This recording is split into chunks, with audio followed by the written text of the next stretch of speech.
Metro ટ્રેનના cable ચોરી કરતી ગેંગને ગાંધીનગર એસીબીએ ઝડપી પાડી છે. આ ગેંગના 4 આરોપીઓને ગાંધીનગરથી ઝડપી પાડવામાં આવ્યા છે ને તેઓ મુસાફરોના સ્વાંગમાં આવી કેબલની ચોરીને અંજામ આપતા હતા. આ ટોળકી માત્ર ગુજરાતમાં જ નહીં પણ અન્ય રાજ્યોમાં પણ આ રીતે મેટ્રોના કેબલની ચોરીને અંજામ આપતી હતી અને આરોપીઓ સામે 100 જેટલા ગુના દાખલ કર્યા હોવાનું સામે આવ્યું છે અને આ ગેંગના કુલ 15 જેટલા સભ્યો છે અને તેમની મોડેસ ઓપરેન્ડી પણ કોઈને પણ ચક્રાવે ચઢાવી દેવી છે અને આ તમામ લોકો જે શહેરમાં મેટ્રો દોડતી હોય તે શહેરમાં 15 દિવસથી લઈ 1 મહિનો રોકાતા હતા અને સૌપ્રથમ તેઓ મેટ્રો ટ્રેનમાં બેસી રેકી કરતા હતા અને ટ્રેક નીચા હોય ત્યારે ઝાડના સહારે તેઓ ચડતા હતા અને આ ગેંગ જે વિસ્તારમાં રહે છે તે વિસ્તારનું નામ કેકડા છે, માટે આ ગેંગ કેકડા ગેંગ તરીકે કુખ્યાત છે. કરવામાં આવી છે. આ ગેંગ દેશભરમાં ચોરી કરતી હતી. ક્યાંથી પકડાઈ અને શું નામ છે આ ગેંગ? મેટ્રો ટ્રેન ટ્રેક ઉપરથી વાયર કાપીને ચોરી કરતા એક મોટું ગેંગને ગાંધીનગર જિલ્લા પોલીસ દ્વારા પકડવામાં આવે. આ મોટું ગેંગ આંતરરાજ્યમાં ઘણી બધી રાજ્યોમાં કામ કરતા હતા અને કુલ મળીને લગભગ 100થી ઉપર ગુનામાં સંડાવેલ છે. ખાસ કરીને ગુજરાતમાં જ મેટ્રો ટ્રેન ટ્રેક ઉપરથી 3 ગુના દાખલ થયેલ છે. એક કોબામાં, ઇન્ફોસિટી પોલીસ સ્ટેશન, એક વેજલપુરમાં અને ત્રીજું શાહપુરમાં. આ ત્રણેય ગુના ગેંગ દ્વારા કરવામાં આવેલ અને એની અલાવા લગભગ દિલ્હીમાં 14 ગુના, પુણેમાં 12 ગુના, બોમ્બે પનવેલમાં 6 ગુના, એને અલાવા ભોપાલ અને ઇન્દોરમાં પણ એને ગુના દાખલ કરવામાં આવેલ છે અને કુલ મળીને અત્યાર સુધી પોલીસ પાસે 35 ગુનાની ઇન્ફોર્મેશન આવેલ છે અને ઘણી બધા હજુ નીકળવાની શક્યતા છે અને કુલ મળીને 100 ની આસપાસ ગુના ડિટેક્ટ થશે. આમાં એક ટીમ દિલ્હી દ્વારા પણ મોકલવામાં આવેલ છે. એ ટીમ પણ પૂછપરછ ચાલુ છે. એની પાસે લગભગ 101 અનડિટેક્ટ એફઆઈઆર છે. તો એનીમાંથી ઘણી બધા ગુનામાં ડિટેક્ટ થવાની શક્યતા છે.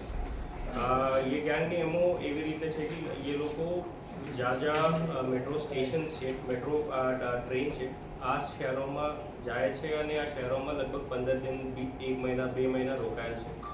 એક ગેંગમાં લગભગ 12થી 13 લોકો છે. દર વખતે ગેંગના મેમ્બર્સ બદલાય છે અને 4-5 કોમન મેમ્બર્સ હોય છે.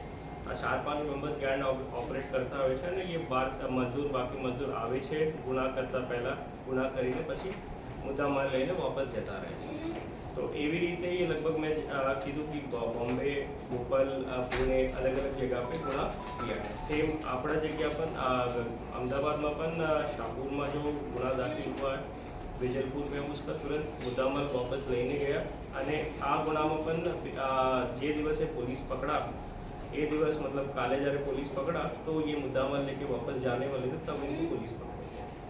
इसमें मेन काम करने वाले LCB 1 PSI दिवानसी वाला, हार्दिक परमार, फिर JJ Gadhvi, NV Chaudhary and Gandhinagar DYSP Divya प्रकाश गोयल का मेन रोल था और उनका टीम ने काफ़ी अच्छा काम किया है. સર, ત્યાં કેવી રીતે પહોંચતા હતા? કારણ કે પિલર ઊંચા હોય છે, ત્યાં જવા માટે રસ્તો કયો યુઝ કરતા હતા? સ્ટેશન પર થઈને જતા હતા કે સીધા ક્લાઇમ્બિંગ કરી?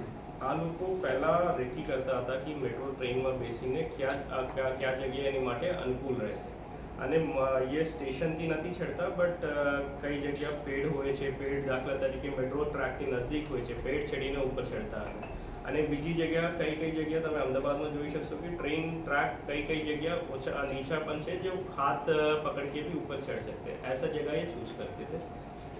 5-6 लोग ऊपर चढ़े છે, 6-8 लोग નીચે રહે છે. વાયર કાપીને નીચે આ લોકો ફેંકે છે અને નીચે વાયર બંડલ કરીને ગાડીની અંદર આ લોકો મૂકીને લઈ જાય છે. સર, આ લાઈવ આખો વીજ કેબલ પસાર થતો હોય એ કાપવું એટલે સાધારણ લોકોનું કામ ના હોય છે. આ લોકો પાસે એવો કયો એમાં માસ્ટરી હતી કે આ રીતે આ લોકો કરી શકતા હતા? એના પાસે 2-3 લોકો છે. એક શહેવાઝ કરીને છે, એક રશીદ કરીને છે. આ લોકો લગભગ 8-10 વર્ષથી આ જ ગુનામાં સંડોવાયેલ છે. આ લોકો બાકી લોકોનો ટ્રેનિંગ આપતા હતા અને કેવી રીતે કટ કરવાનું છે. મોસ્ટ જનરલી એ લોકો અર્થિંગ વાયર જો હોય છે મેટ્રો ઉપર, અર્થિંગ વાયર ઉપર ટાર્ગેટ કરે છે. અર્થિંગ વાયરને મોટું કટર હોય છે એની પાસે, મોટું કટર વાપરીને વાયર કટ કરીને નીચે ફેંકી દે.